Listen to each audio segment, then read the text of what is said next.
आप सबको इस्तकबाल करते हुए मैं आज ज़िक्र करूँगी एक ऐसे मौजू पर जो बहुत तकलीफ़देह है।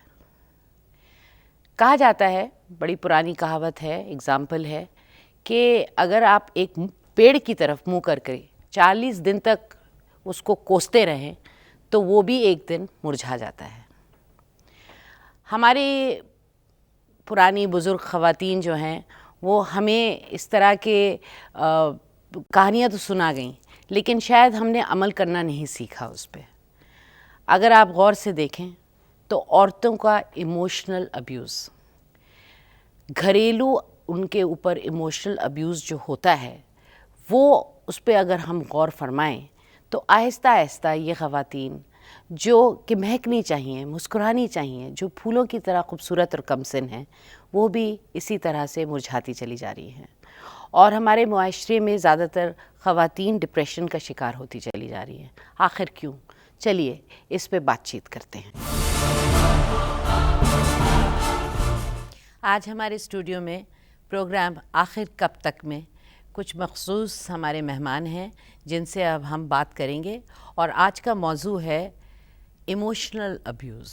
मिलाते हैं आपको हमारे मेहमानों से। सबसे पहले तो मिलिए डॉक्टर मनोज के पटेरिया से।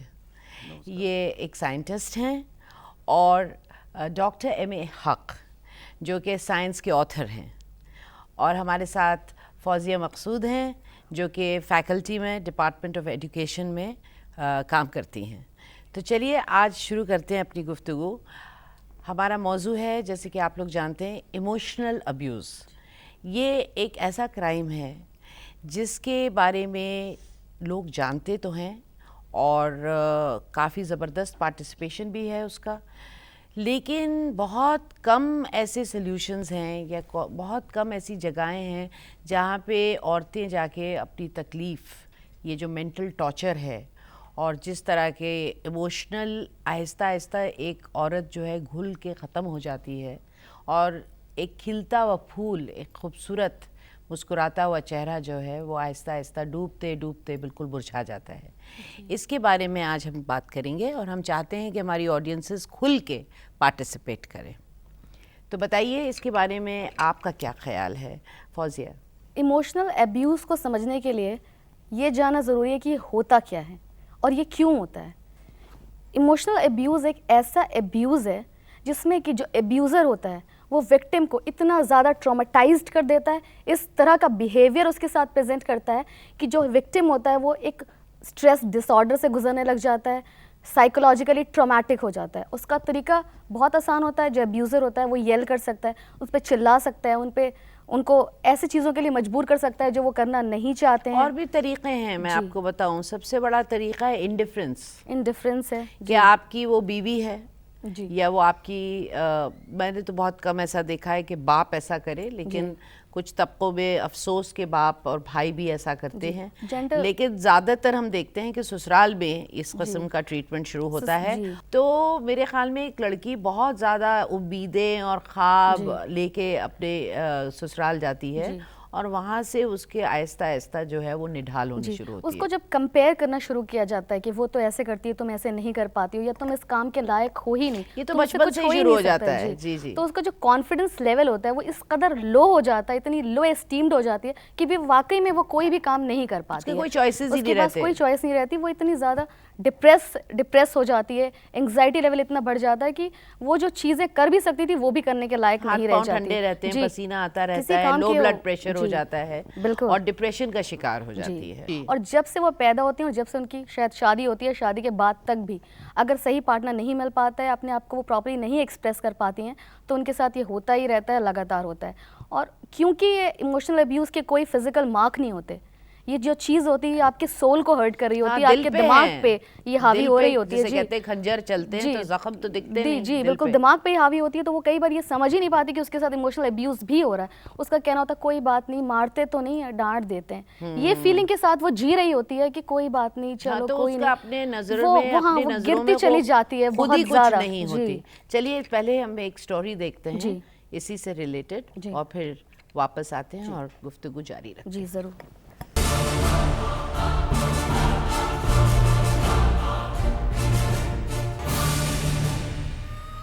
माना जाता है कि एक आदमी में एक औरत से ज़्यादा ताकत होती है, पर कुछ मर्द इस ताकत का गलत फ़ायदा उठाते हैं और अपना सारा जोर एक ख़वातीन पर आजमाते हैं। हिंदुस्तान की 70% ख़वातीन इमोशनल अब्यूज़ का शिकार होती हैं। ख़वातीन के बनाए खाने में नुक्स निकालना, कुछ गलत होने पर सारा इल्ज़ाम ख़वातीन पर लगाना, और ऐसा करने वाली अक्सर ख़वातीन ही होती हैं। कई बार सास, ननंद, ये रिश्तेदार आग लगाने में पीछे नहीं रहते। इस ख़ानदान को एक औरत ही चला रही है। अपने खामिंद के दिमाग के कमज़ोर होने पर इस खातून के ससुराल वालों ने इनका साथ पूरी तरह से छोड़ दिया। फिर भी कमलेश नाम की इस खातून ने कभी हार नहीं मानी और अपने बच्चों के साथ साथ अपने खामिंद का भी पेट पाल रही है। हमें अपनी आवाज़ बुलंद करनी चाहिए और इमोशनल अब्यूज़ का शिकार होने वाली ख़वातीन का साथ देना चाहिए। देखिए, ऐसा है कि जैसे कि अभी हमने देखा कि औरत ही है जो सपोर्ट करती है, औरत ही है जो तकलीफ़ और मुसीबतों के वक्त खड़ी हो जाती है, और जैसे कि अभी उन्होंने दिखाया है कि वो काम भी करती है, अपने शौहर की देखभाल भी करती है और अपने बच्चों को भी बड़ा कर रही है और हर तरह से उनको सपोर्ट कर रही है। तो इस पे आप कुछ रोशनी डालेंगे जनाब? बात तो बिल्कुल सही है कि हमारे यहाँ के रस्म रिवाज के मुताबिक औरतों को ही घर देखना होता है, और घर की देखभाल करने को कोई मतलब आम ज़बान में काम माना ही नहीं जाता है। ये मान लिया जाता है कि वो तो औरतों को करना ही है, वो करती ही हैं। It's an unpaid job. हाँ, जो भी हो। और बहुत सी औरतें जो कि नौकरी भी करती हैं, साथ में घर भी देखती हैं, तो दोनों काम उनको करना होता है, तो उनके लिए परेशानियां ज़्यादा होती हैं, स्ट्रेसफुल हो जाता है। हाँ, और ख़ास करके अगर वो नौकरी उनकी ऐसी हो जिसमें कि वक्त की पाबंदी है, तो उस हालत में ये होता है कि उनको अपने नौकरी में जो वक्त देना है वो तो देना है, उसके अलावा घर में भी देना होता है। तो इस वजह से औरतों के ऊपर एक तरह से ये कहा जा सकता है कि बोझ ज़्यादा हो जाता है और निस्बतन मर्दों पे कम होता है। लेकिन हम इसको बिल्कुल जनरलाइज भी नहीं कर सकते हैं, ये नहीं कह सकते हैं कि हमेशा ऐसा ही हो। एक बात तो ये है। दूसरी चीज़ ये है कि कई बार ऐसा भी होता है कि इसका दूसरा पहलू भी होता है कि औरतें जो हैं वो ऐसी सिचुएशन क्रिएट कर देती हैं कि पूरा जो फैमिली का जो माहौल है, जो उनके ख़ानदान का जो माहौल है, वो बिगड़ जाता है। तो वो भी इसका एक एस्पेक्ट है। आप इसके बारे में क्या कहना चाहेंगे? मुझे लगता है कि दोनों पहलुओं पर अगर हम गौर करते हैं तो ये देखते हैं कि एक जो रिस्पेक्ट है एक दूसरे का, वो इसमें संबंध में बहुत ज़्यादा महत्वपूर्ण है, और ख़ास तौर पर एक सेल्फ रिस्पेक्टिंग व्यक्ति ही अगले का रिस्पेक्ट ठीक ढंग से कर सकता है, ऐसा माना जाता है आमतौर पर। तो ये इसका एक समाधान हो सकता है। तो सबसे बड़ी बात है कि समाज में एक दूसरे के प्रति रिस्पेक्ट बढ़ाना, और ख़ास तौर पर जो इमोशनल एब्यूज़ की जो चर्चा हो रही है, मानसिक प्रताड़ना की जो चर्चा हो रही है, उसमें हम एक दूसरे का सम्मान करके उस समस्या से निजात पा सकते हैं। आप लोगों से भी मैं कहना चाहूँगी कि आप लोग इस पे रोशनी डालें, इस पे बात करें। मेरे हिसाब से मेंटल टॉर्चर फिज़िकल टॉर्चर से भी वर्स है जी। क्योंकि इस केस में पहले तो कोई प्रूफ नहीं है कि आपने उसके साथ ऐसा कुछ कर रहे हो, और वो उससे भी ज़्यादा बुरा असर डालता है क्योंकि आदमी अपने खुद के खिलाफ हो जाता है, नेगेटिव हो जाता है, और उसे फिर जैसे इन्होंने पॉइंट आउट किया कि ये लगने लगता है कि मैं कुछ नहीं कर सकता, मुझे ये बोल रहे हैं, ऐसा बोल रहे हैं, तो ये मैं ऐसा कुछ नहीं कर। क्यों? आखिर सवाल ये है कि हमारे समाज में ऐसा क्यों होता है? मैम, मैं इस बारे में बोलना चाहूँगी। जी, ज़रूर। कि जैसा कि हर कोई जानता है, हमारी जो सोसाइटी है हमेशा से एक मेल डोमिनेटेड सोसाइटी कही जाती है।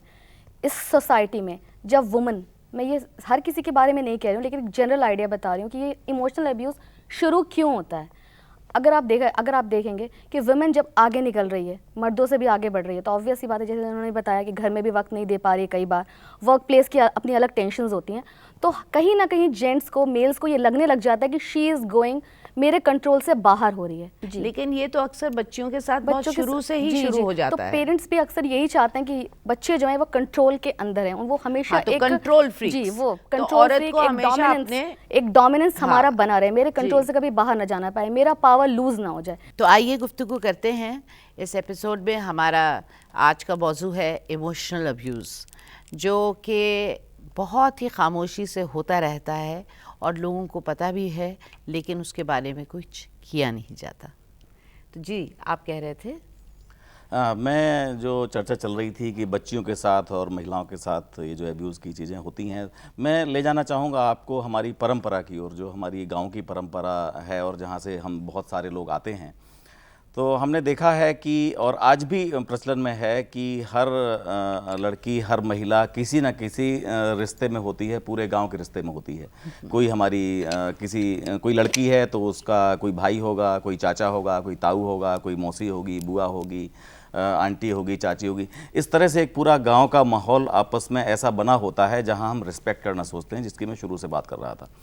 और वो जो आज जो पूरे समाज में शहरीकरण में जो ये एब्यूज़ की घटनाएं ज़्यादा हो रही हैं, एक सम्मान घटा है और असम्मानजनक स्थितियां पैदा हो गई हैं, सड़क चलते, राह चलते, बाजार में, वर्क प्लेस में, घरों में, इधर उधर। सबसे ज़्यादा तकलीफ तो अपनों से होती है। जी, ये स्थिति इसीलिए पैदा हुई है क्योंकि वो जो अपनापन है वो कहीं ख़त्म हो गया है भाग दौड़ में या कंपटीशन में, या जो भी एक वेस्टर्नाइजेशन जो हमारे समाज का हो रहा है। बल्कि मैं तो यहाँ तक कहता हूँ, हमारे माशरे में कुछ ना कुछ एक सेडिस्टिक एलिमेंट आ गया है। आपका कहना ठीक भी हो सकता है। मैं तो यहाँ तक, आ गया है, हाँ, मैं उस तो पे यहाँ भी तक हम मानता गुफ्तगू हूँ कि करेंगे। जो हमारे बच्चे मुझसे एक महिला ने एक इंटरनेशनल प्लेटफॉर्म पर पूछा, जब मैं बाहर था, एक अफ्रीकन महिला ने पूछा कि क्या कारण है कि भारत के बच्चे दुनिया में एक्सेल कर रहे हैं, उत्कृष्टता अचीव कर रहे हैं, दूसरे देशों के क्यों नहीं कर पा रहे हैं। इवन अमेरिका और यूरोप भी इससे कंसर्न हैं, चिंतित हैं। वहाँ भी कहा जा रहा है कि इनसे बचो, इन पर आपने पहले रूल किया है, लेकिन आज भारतीय बच्चे सब जगह छाए हुए हैं और ये आगे बढ़ के आपका सारा कंट्रोल कर लेने वाले हैं। मुझे लगता है कहीं ना कहीं हमारे समाज में जो उनको स्नेह, प्यार और जो सिक्योरिटी, सोशल सिक्योरिटी जो हमारी अलग तरह की है, एक सब रिलेशन में एक दूसरे से बंधे हुए हैं गाँव में, वो बहुत स्ट्रेंथ देती है हमारे बच्चों को। सोशल सिस्टम, इससे वो बच्चे हमारे एक्सेल कर पाते हैं। ये नहीं टूटना चाहिए, ये टूट रहा है, जो चिंता की बात है। और इसके लिए जैसे मैंने कहा कि सम्मान, रिस्पेक्ट आपस में बहुत ज़रूरी है। तो चलिए कुछ बाइट्स देखते हैं और उसके बाद बात करते हैं।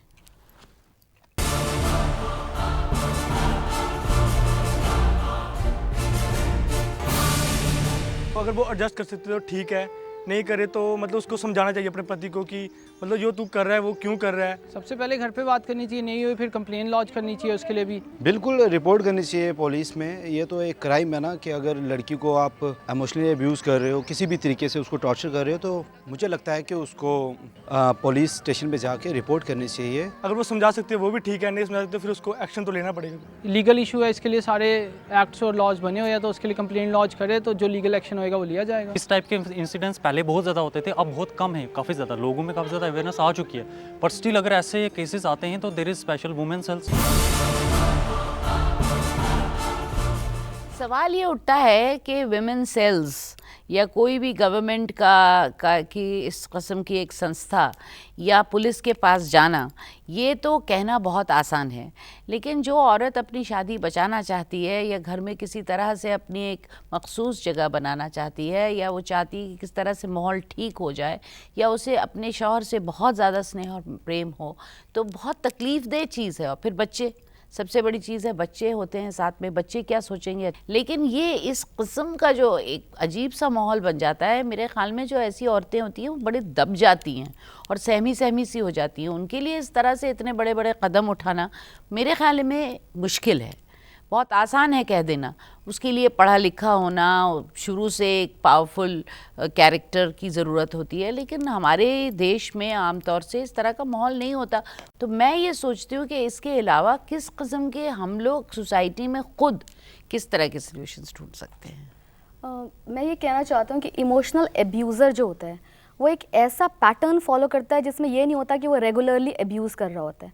वो एब्यूज़ करता है, जलील करता है, बेलिटल करता है इंसान को, उसके कुछ देर बाद फिर वो काम हो जाता है। Then he follows a pattern. उसमें क्या होता है, जब कामनेस होती है तो फिर से विक्टिम जो होता है उसके अंदर एक सिंपैथी क्रिएट हो जाती है, ठीक है अब तो ये सही हो गए हैं, फिर कुछ दिनों बाद फिर वो पैटर्न रिपीट करता है वो, और तो वर्स्ट होता जाता है। ऐसा नहीं होता कि उसने एक बार किया ख़त्म कर दिया। पेरेंट्स, जैसे आपने बताया, पेरेंट्स भी बोलते हैं, हस्बैंड्स भी बोलते हैं, हर कोई बोलता है, लेकिन बोलने का एक तरीका होता है। एक होता है हम फील करते हैं हाँ they are secure for me, उन्हें ये लगता है कहीं हमारे कंट्रोल से बाहर ना हो जाए। फिर एक कई बार ऐसा भी होता है जो अब्यूज़र होता है वो अपनी चाइल्डहुड में भी वो इसके थ्रू गुजर चुका होता है। बहुत बार ऐसा होता है, कई बार ऐसा कि उसका चाइल्डहुड जो होता है बहुत ही ज़्यादा अफेक्टेड होता है, तो वो उसने देखा होता है, तो वो वही चीज़ रिपीट कर रहा होता है। हाँ, ना भी चाहे तो भी उसकी एक पर्सनालिटी में एक ये चीज़ आ ही जाती है। हाँ, वो साइकोलॉजिकल जी, एक जी। डिरेलमेंट हो चुका होता है। वो उस चीज़ से बाज नहीं आ सकता, वो उसे करना ही पड़ जाता है एक तरीके से। फिर कई बार जेलसी एक रीज़न बन जाती है। जब एक वुमन को इमोशनल एब्यूज़ करती है तो उसके अंदर ये होता है कि मैं उस सामने वाले को बिल्कुल अपने सामने कॉम्प्लेक्स फील कराऊँ, इन्फीरियर फील कराऊँ, उसकी ये भी फीलिंग होती है। तब एक वुमन जनरली जो करती है दूसरी वुमन को इमोशनल एब्यूज़, उसकी एक ये वजह भी होती है जेलसी। देन कई बार पॉसेसिवनेस इतनी ज़्यादा बढ़ जाती है कि वो चाहता है कि विक्टिम आइसोलेट हो जाए, उसे इतना इमोशनली अब्यूज़ कर दिया जाए कि वो एकदम आइसोलेट हो जाए, किसी से मिले ना, किसी से बात ना करे, वो बिल्कुल हर किसी से जुदा हो जाए। और लड़कियां जो हैं वो अक्सर ये चाहती हैं कि उनकी शादी किसी भी तरह से जी चले, कि वो और फिर बची रहे बच्चे जब शादी। हो जाते हैं तो फिर तो तो, बिल्कुल ही मतलब एक इकोनॉमिकल प्रॉब्लम भी हो जाता है, फाइनेंशियल प्रॉब्लम भी हो जाता है, इमोशनल अटैचमेंट बहुत ज़्यादा हो जाता है, क्योंकि लड़की जो है वो एक घरेलू तो है ही, कहीं ना कहीं कितनी भी बाहर निकली हुई हो, जितना भी काम करी हो, कितना भी शोहरत याफ्ता हो, कितना भी मशहूर हो, लेकिन वो सक्सेस जो है वो उसके लिए इतना इम्पोर्टेंट नहीं होता जितना कि उसके लिए उसके रिश्ते होते हैं। और मैम मुझे ये लगता है कि कई बार तो ऐसा होता है कि इमोशनली जो अब्यूज्ड होते हैं वो समझ ही नहीं पाते कि वो अब्यूज़ किए जा रहे हैं जी। वो अपने अब्यूज़ को रिकॉग्नाइज ही नहीं कर पाते हैं। उन्हें लगता है ये एक नॉर्मल बिहेवियर है कि अभी ये नाराज़ हैं, कुछ देर में मान जाएंगे, लेकिन जब ये चीज़ हद से ज़्यादा बढ़ जाती है और उनके अंदर खुद ये फीलिंग आने लग जाती है, टिमिडनेस आने लग जाती है कि अब क्या होगा, अब क्या होगा, कहीं डांट ना दें, कहीं चिल्ला ना दें। बढ़ते वो बेविल्डरमेंट और एक टोटली मतलब ये कि समझ में नहीं आ रहा है क्या हो रहा है, क्यों हो रहा है, क्या मुझ में कोई खामी है, क्या मुझ में कोई कमी है, क्या मुझसे कोई गलती हो रही है, नहीं कुछ तो मैं कर नहीं रही हूँ, फिर और कोशिश की जाती है। उसमें जो विक्टिमाइजर है वो मजे लेने लगता है और मेंटल हरासमेंट बिल्कुल पपेट हो जाती है उसकी, जो एक जिसे कहते हैं ना कि कठपुतली को नचाते रहते हैं। इससे पहले मैं एक उदाहरण देना चाहूँगा। एक सर्वे किया गया, आपने साइंटिफिक एनालिसिस की बात की, एक सर्वे किया गया, छोटा सा उदाहरण है कि हम किस तरह से हमारा पर्सपेक्टिव चेंज हो जाता है डिफरेंट परिस्थितियों में। 100 लोगों से पूछा गया, क्या आपकी वाइफ के पेरेंट्स की प्रॉपर्टी में आपको हिस्सा मिलना चाहिए? 100 का उत्तर था यस। दूसरे सेट ऑफ 100 पीपल से पूछा गया कि क्या आपकी बहन को आपके फादर की प्रॉपर्टी में हिस्सा मिलना चाहिए? तो जवाब था नो। तो हम कहाँ हैं और किस स्थिति से, किस दृष्टि से चीज़ों को देख रहे हैं, उस पर डिपेंड करता है।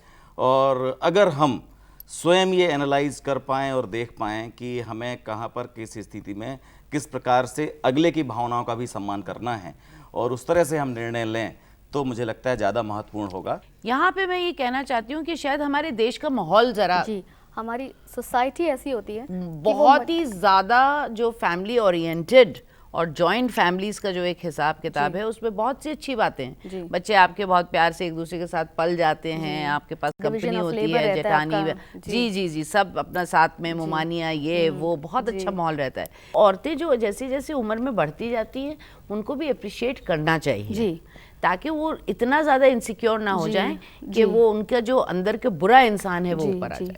जी, तो मुझे ये लगता है यहाँ पे भी जब अगर सास है, अगर वो बहू को इमोशनली अब्यूज़ कर रही है, तो यहाँ पे भी बात वही आती है कि वो अपना पावर लूज़ कर रही होती है, अपना कंट्रोल लूज़ कर रही होती है। जी, चेन बिहेवियर है और इक्वल एक्शन रिएक्शन है। अगर सास जो है वो बहू को वेलकम कर रही है, ये बात को समझ रही है कि ठीक है बेटा जो है वो मेरा भी है, लेकिन हस्बैंड वो किसी और का भी हो गया। अब अगर वो इस बात को समझ लेगी और बहू ये समझ लेगी कि वो मेरे हस्बैंड तो है ही, लेकिन किसी और का बेटा भी है, तो कभी भी इस अब्यूजमेंट की या किसी भी और तरह की प्रॉब्लम की आएगी ही नहीं नौबत। दूसरी बात ये कि वो मेरे ख्याल में, मुझे तो मर्दों पे भी बहुत तरस आता है, वो सैंडविच बने होते हैं बुरी तरह से, मतलब जिसे कहते हैं ना कि एक लिम माँ जो है वो पाड़ रही होती है और दूसरी तरफ से खींच रही होती है बीवी, तो वो तो बिल्कुल ही जैसे मतलब उसके दो हिस्से बन चुके होते हैं, दोनों तरफ के शॉक्स उन्हें सहने होते हैं। और उसमें क्या होता है कि काम करके आते थके हारे, तो प्रेशर में जो है वो किसी ना किसी को विक्टिमाइज करना शुरू कर देते हैं। अब माँ को करना तो ज्यादा मुश्किल होता है, तो फिर बीवी एक बनती है जो अपनी उम्र की, अपनी उम्र से कम। मेरी समझ में नहीं आ रहा है कि क्या ये परसेंटेज या ये जो फीसद का हिसाब रखा जाए, फैमिली का हिसाब रखा जाए, क्या इतना ज़्यादा है कि जैसे कि हर फैमिली में ऐसा होता है? मुझे ये बात सही नहीं लग रही है। पहली बात तो ये है। दूसरी बात यह है कि ऐसा जो होता है, अगर कहीं कहीं जहाँ भी होता है, तो उसके पीछे ऐसा नहीं है कि सिर्फ मर्द ही जो है वो कसूरवार होता है। बहुत बार औरतें भी कसूरवार होती हैं। बहुत बार जो जिनको हम लोग विक्टिम मान रहे हैं बहुत बार जो मसला है उनकी तरफ से भी शुरू किया जाता है और बाद में वो चल करके मसला इतना बड़ा हो जाता है कि यही नहीं पता चलता है कि दोनों में से कौन विक्टिम है। और मर्दों को भी बहुत ज़्यादा इस मामले में सफ़र करना पड़ता है, क्योंकि उनके लिए मसला ये हो जाता है मर्दों के लिए कि वो अगर कुछ भी थोड़ा सा करते हैं तो फ़ौरन ये होता है अरे ये मर्द है इसलिए ऐसा कर रहा है, अरे ये मर्द है इसलिए इस तरह का बिहेवियर कर रहा है। लेकिन औरतों को हमेशा जो है विक्टिम मान लिया जाता है। इसलिए क्या होता है कि वो अगर कुछ कहती हैं, कुछ करती हैं, और एक चीज़ जो मैंने देखा बहुत आम है कि ज़रा सा कुछ होता नहीं है कि औरतें जो है रोना शुरू कर देती हैं, और उसके बाद जो है मसला ये खड़ा हो जाता है, अगर रोना शुरू कर देती हैं तो सारे लोगों की सिंपैथी उनकी तरफ चली जाती है। एक जनरल बात करें, I am not commenting personally किसी को भी, लेकिन उन्होंने जैसे कहा कि औरतें जो होती हैं छोटे से मसले पर रोना शुरू कर देती हैं। जब वो रो रही होती हैं तो अगर उसी वक्त वो जो उनका हस्बैंड है, भाई है, बाप है, जो भी है, अगर उनसे सिर्फ ये पूछ ले कि प्रॉब्लम क्या है तो उस प्रॉब्लम का क्योर वहीं हो सकता है, ना कि उस चीज को एग्जैजुरेट कर दे। यहाँ पे बहुत जरूरी एक बात कहना चाहूंगी, औरतें रोती हैं क्योंकि जज्बाती होती हैं, बच्चों के साथ वक्त बहुत ज्यादा गुजारती है, बच्चे बहुत रोते हैं, औरतें भी उनका ऑलरेडी इमोशंस इतनी जगह से बैलेंस करना मुश्किल होता है। चलिए खैर अब बाइट्स देखते हैं कुछ और फिर इसी पे आगे गुफ्तगू करते हैं। आइए।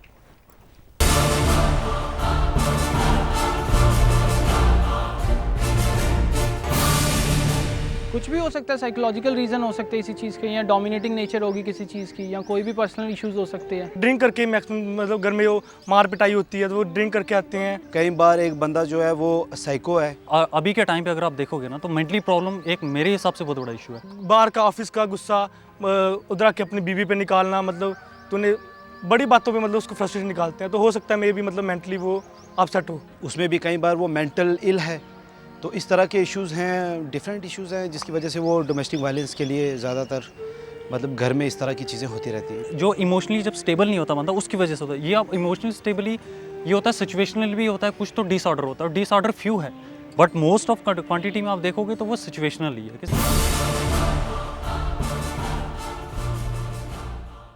आप बोलेंगे? हाँ लाइए ज़रूर। हेलो, मेरा कहना ये है मैम कि जहाँ पर जिस घरों में ऐसा होता है उसको सपोर्ट नहीं करना चाहिए जी। जैसे कोई मर्द अगर ऐसा कर रहा है तो उसके भाई है या उसकी माँ है या जो भी लोग हैं वो उसको जो शय देते हैं शय नहीं देना चाहिए, उसको बल्कि मना करना चाहिए भाई ऐसा मत करो। लेकिन ज़्यादातर ये होता है लोग शय देते हैं और मज़ा लेते रहते हैं। क्यों होता है? और उसको तो जहाँ से भी आता है इंटरेस्ट होते हैं, इंटरेस्ट होता बदल लेते हैं जी। और वो आप फिर इस पे कुछ थोड़ी सी रोशनी डालिए पटेरिया साहब। मैं तो सिर्फ ये कहना चाहता हूँ कि 4 वेद 6 शास्त्र में बात मिली है दोए, दुख दीन है दुख होत है, सुख दीन है सुख होए। अब ये बताइए इन सब ये इस तरह का इतना घरेलू माहौल जो 4 दीवारी के अंदर बंद है, इसके सॉल्यूशंस क्या हैं? इसमें एक बराबरी का दर्जा होना चाहिए और होना चाहिए। हाँ। लेकिन कैसे अवेयरनेस पैदा की जाए जिसमें लोगों को ये एहसास हो कि ऐसी बात नहीं है, आपने थप्पड़ मार दिया तो हम पुलिस में कंप्लेन लगा सकते हैं, लेकिन अगर आपने तंज और 24 घंटे क्रिटिसाइज करके किसी को ख़त्म कर दिया जो कि स्लो डेथ है, तो उसके किस तरह के सॉल्यूशंस हैं? मुझे लगता है कि जब तक औरत खुद नहीं सोचेगी कि मैं अब्यूज़ में नहीं सहूँगी, उसकी कोई भी हेल्प नहीं कर सकता है। Nobody can help her. उसे खुद ही नो कहना पड़ेगा और इस चीज़ को आइडेंटिफाई करना पड़ेगा कि वो अब्यूज़ हो रही है। विक्टिमाइज होना और विक्टिमाइज ना होना ये डेफिनेटली एक औरत के बस में है, लेकिन मेरे ख्याल में जो इंसान विक्टिमाइज करता रहता है और इतने सालों से विक्टिमाइज कर रहा है वो बदल नहीं सकता। वो बदल नहीं सकता मैम। और उसमें यही है कि औरत को एक स्टैंड लेना पड़ेगा, स्टैंड लेना पड़ेगा, उसको तकलीफदेह स्टैंड है, उसको नो बोलना ही पड़ेगा जी। उससे नो बोलना पड़ेगा क्योंकि अगर जब तक वो ये नहीं बोलेगी अब्यूजर कभी नहीं रुकने वाला। वो कुछ वक्त के लिए अपना जो बिहेवियर वो बेहतर कर सकता है कि उसे ये डर होता है कि उसे छोड़ के ना चली जाए। आप अच्छी बातें कर रही हैं, साइकोलॉजिकली साइकोलॉजिस्ट आपको बताएंगे कि एक विक्टिमाइजर जो है अगर उसका विक्टिम जो है विक्टिमाइज नहीं हुआ तो वो दूसरा विक्टिम ढूंढता है। वो क्योंकि उसकी टेंडेंसी ऐसी हो चुकी होती है जी, क्योंकि फिर वो मजा खत्म हो गया उसके लिए। बिल्कुल सही बात है। He feeds on that. He feeds on that. और फिर अगर हम दूसरी तरफ के सॉल्यूशंस की बात करें तो जैसे कि ऑर्गेनाइजेशंस हैं कुछ जो हेल्प कर सकते हैं, अगर आप अप्रोच कर सकें, कुछ थेरेपीज हैं, फिर वर्क प्लेस में एक ह्यूमन रिसोर्स डिपार्टमेंट जो होता है, बहुत सारे कंपनीज में है ऐसे। मुझे लगता है घरों के एक साइकोलॉजिस्ट, एक काउंसलिंग तो होनी ही चाहिए। बिल्कुल बिल्कुल, चाहे कितना ही सेहतमंद और खुशहाल घर हो। जी, जैसे सर ने बताया कि अवेयरनेस ही नहीं है औरतों को पता ही नहीं होता है कि ऐसा कुछ भी है। जो ये सोशल इमोशनल अब्यूज़ है, ये कंटिन्यूस प्रोसेस है और स्लो प्रोसेस है, और ये हर लेवल पे होता है। इवन हर छोटे लेवल से शुरू होता है, एक छोटी बच्ची से लेकर एक बच्चे को भी होता है, हर किसी को। इवन वुमेन को ही करती है अब्यूज़, क्योंकि वो खुद भी उस चीज़ को फेस कर चुकी होती है एक बार। तो रिपीट साइकिल। हाँ, वो रिपीट साइकिल होता है। व्हाट आई फील कि आप पहले खुद को रिस्पेक्ट दो, दूसरों को भी रिस्पेक्ट दो, तभी आपको रिस्पेक्ट मिलेगा। आप रिस्पेक्ट नहीं दोगे तो आपको नहीं मिलेगा। तो मोस्ट प्रोबेबली एक विक्टिम जो है वो दूसरे को विक्टिमाइज करता है, क्योंकि उसकी अपनी की सेल्फ इस्टीम इतनी कम हो चुकी होती है कि वो दूसरों को तकलीफ दे के उनको मुरझा के ही पावरफुल महसूस कर सकता है। I think this is very interesting. और सॉल्यूशंस जहाँ तक मैंने जैसे कहा कि हर फैमिली को कभी कभार जो है अच्छे लोगों के साथ, प्रोफेशनल लोगों के साथ बैठ जाना चाहिए, बातचीत करनी चाहिए। और नहीं तो अगर उनके ख़ानदान में कोई ऐसा ज़हीन इंसान हो जो बहुत खुले दिमाग का, प्रोग्रेसिव, अच्छे, इमेंसिपेटेड टेम्परामेंट का, पढ़ा लिखा इंसान हो, तो उनके साथ बैठ जाना चाहिए। और औरतों को खामोश नहीं रहना चाहिए। अगर मामले इतना बिगड़ गए कि अब्यूज़ वहाँ तक पहुँच गया जहाँ पे मतलब एक इंसान ख़त्म ही होता चला जा रहा है या वो खुद नहीं कुछ कर पा रहा, तो शायद मेरे ख्याल में अलहदगी बेहतर है। तो चलिए, बहुत बहुत शुक्रिया, thank you so much. We'll wrap up this episode and खुदा हाफिज़। और फिर मिलते हैं एक हफ्ते के बाद इस प्रोग्राम पे आखिर कब तक। हम फिर आएंगे आपके सामने एक नया मौजू लेके। तब तक नीलमा अजीम को इजाज़त दीजिए। सलाम।